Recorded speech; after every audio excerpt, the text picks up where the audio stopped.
नमस्कार. मी प्राध्यापिका मेधा दाते. लेखक क्रमांक 309, 4 नोव्हेंबर. कोमलता.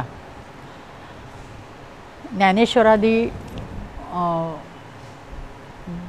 भावंडांना सर्वात प्रथम मी एक विसरले की भाऊबीजेच्या सर्व बहीण भावंडांना शुभेच्छा.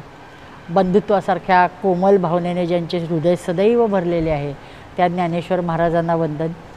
मग ह्या लोकांना हे पत्र आलेलं असतं. त्यांचे कितीही लोकांनी छळ केला तरी हे दयाळूच राहिले आणि त्यांनी फक्त दया केली.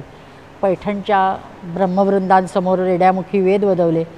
ती बातमी, त्यांची चर्चा सगळीकडं होती, सर्वदूर होते आणि तीच बातमी तपस्वी महायोगी चांगदेवांना कळलेली असते. ते खात्री करायला हेर पाठवतात. तर तो अजून त्याच्यात भर घालून माहिती घेऊन येतो आणि तो सांगतो की अहो, एका कुटुंबात श्राद्धात जेवायला कोणी ब्राह्मण येत नाही म्हणून ते ज्ञानेश्वरांना बोलवतात. तर ज्ञानेश्वर म्हणतात, थांब, कोणी कशाला पाहिजे, तुझे पितरच बोलवूया. आणि ते प्रत्यक्ष पितर येऊन त्यांच्याकडे जेवतात. ती लोक धन्य धन्य होत आहेत. हे सगळं ऐकल्यावर चांगदेव अचंबित होतात. ते म्हणतात, हे खरंच सांगितलंस तू? तो म्हणतात, हो, मी पाहिलं, तेव्हा ज्यांनी जेवायला घातलं त्यांनी सांगितलं. आश्चर्य आहे, मी खात्री करून आलो आहे म्हणले. मग हे विचार करतात की असलं आपल्याला कधीच काही जमलं नाही. आपली तुलना करायला लागतात स्वतःशी सारखी ज्ञानेश्वरांची. आपलं आयुष्य 1400 वर्ष आणि हा छोटा मुलगा तसा बघायला गेला तर. पण आपण हे काहीच केलं नाही.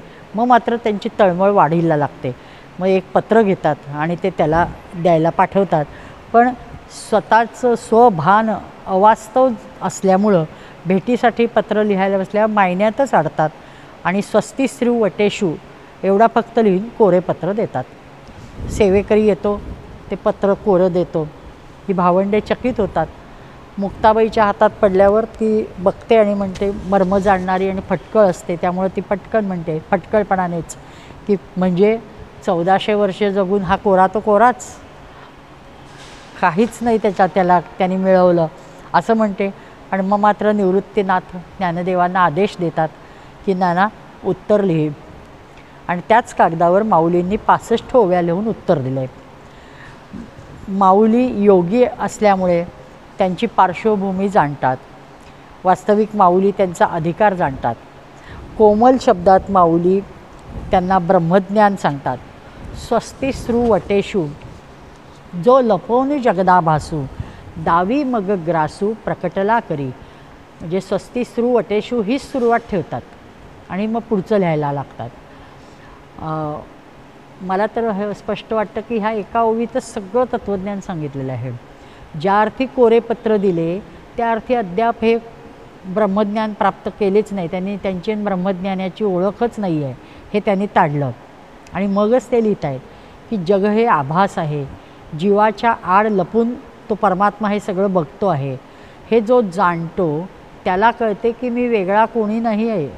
वैश्विक ब्रह्मज्ञानाने मी विश्वास ग्रासून कळले आहे, म्हणजे ग्रासले आहे, व्यापले आहे.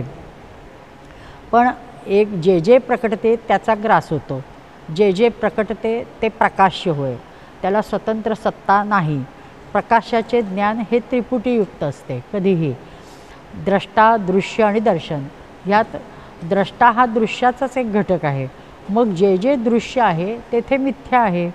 मग म्हणजे ग्रास होतो, म्हणजेच असून नसल्यासारखं आहे. कर्त्या जीवाने करवित्या ईश्वराच्या आज्ञा पाळून मी अकर्ता आत्मा आहे ही अनुभूती घ्यायची. दोघेही अत्यंत श्रेष्ठ असून मी देह नाहीच हे कटू सत्य दुसऱ्याने बिलकुल चाकलेले नसते. आणि माऊलींनी म्हणून हा वैचारिक एक एक प्रहार माऊली करत असतात. स्वतःचा आनंद टिकवण्याचे सर्व उपाय साधकाकडे हवेतच हा ज्ञानोबांचा आग्रह असतो. आणि जग दुसऱ्याच्या आनंदाचा विचार कधीही करत नसतो. आत्मनस्तु कामाय सर्वं प्रियं भवती. म्हणजे स्वतःच्यासाठी सर्व प्रिय असते. अजिबात कटुता नसलेले हे वास्तव सत्य आहे की शरीर असेल किंवा नसेल, आत्मा त्रिकाला बाधित आहे. मरणाची दहशत न ठेवता शरीर जायच्या आत शरीराकडून शांती, तृप्ती, समाधान, आनंद, निर्भयता ही वसूल करून घ्यायची. असे वेगवेगळे गोष्टी की ज्या कधीच चांगदेवांच्या डोक्यात शिरणाऱ्या नसतात आणि त्यांना माहितीच नसतात, हे माऊली लिहितात. खरे तर परमार्थशास्त्रात ज्ञानाने अज्ञान दूर होते. मग जरा विचार केला की कळते की शेवटी ज्ञान आणि अज्ञान हे दोन्ही ब्रह्मरूपच आहे, हे सगळं स्पष्ट सांगतात. आणि पण त्यांना काही कळत नाही. पण धन्य ब्रह्मरूप ज्ञानदेव आणि धन्य ब्रह्म ज्ञानयोगी चांगदेव. नमस्कार.